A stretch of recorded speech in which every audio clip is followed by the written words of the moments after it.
All right, we're back, and by now, I reckon you're starting to realize or starting to think about, what are the implications here for what we're trying to do with our ambisonic work in Max and Max for Live. So this was the example patch. I just wanted, this is what we're going to hack in a second, but I just want to show you another quick example. So I'm just going to not save that.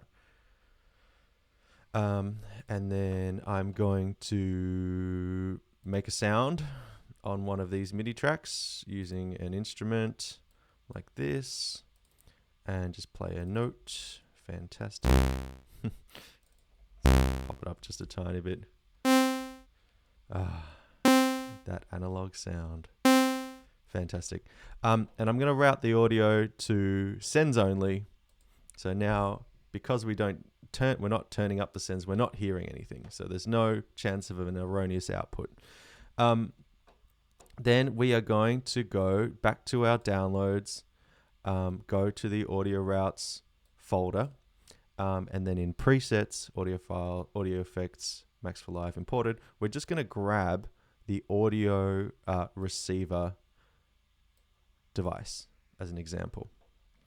And don't put it on the analog synth track that I just did. Put it on any other track, MIDI or audio, doesn't matter. I'm just going to put it on this audio track.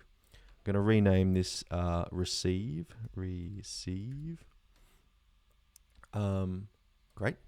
So now we're playing our analog synthesizer. It's creating audio, but it's not going anywhere because we've got it set to sends only and all our sends are down. This is so in the past, if we wanted to get the signal over to this track, we could, without this device, conceivably go audio from analog and then turn down the volume so we don't blast our ears, set this to auto, or set it and record, or set it to input. So you might be saying, well, what's the big deal? We could already do this. Well, there's two reasons.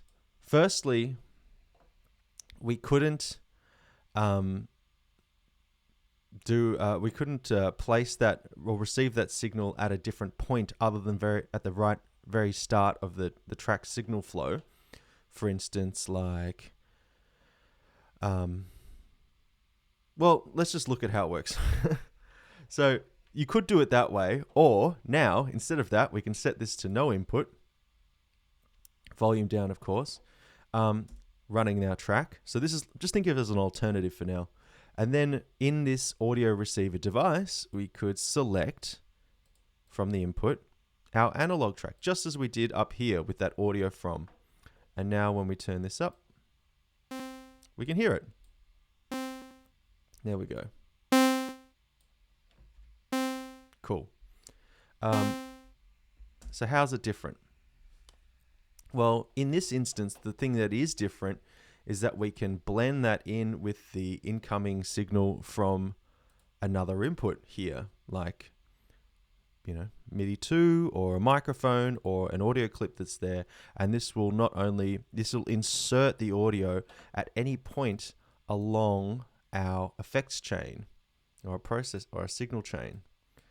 Like we could have a clip here. Let's just do this. Let's get a loop. Oh, geez. There we go. Let's just turn this down. Cool. So you can see with this, we're getting the audio from this loop. It's going through. And then after we can put some other kind of effect first. Something that's obvious, like, I don't know, a delay here. And now we can insert the audio from analog after the delayed signal from this clip. And it mixes those two together in this instance here. That's with the through option here, and you could turn that off. So now we're only getting and we can blend the two together. So that's something that was previously not possible. And the other thing you might be thinking now is like, oh, actually, what we've got is it's the blending thing, which is really interesting now. because even though we could route audio from one other channel before, or one other track in Ableton, we couldn't do it from multiple tracks. And that's really what we need to provide, or to make our ambisonic patch a viable thing in this layout. So I just wanted to highlight that one more time. Have a play around with the audio receive and inversely the audio send. Again, I've got these currently in downloads, and then you can get the audio sender example, or audio sends. Yeah, the sender is the simple example.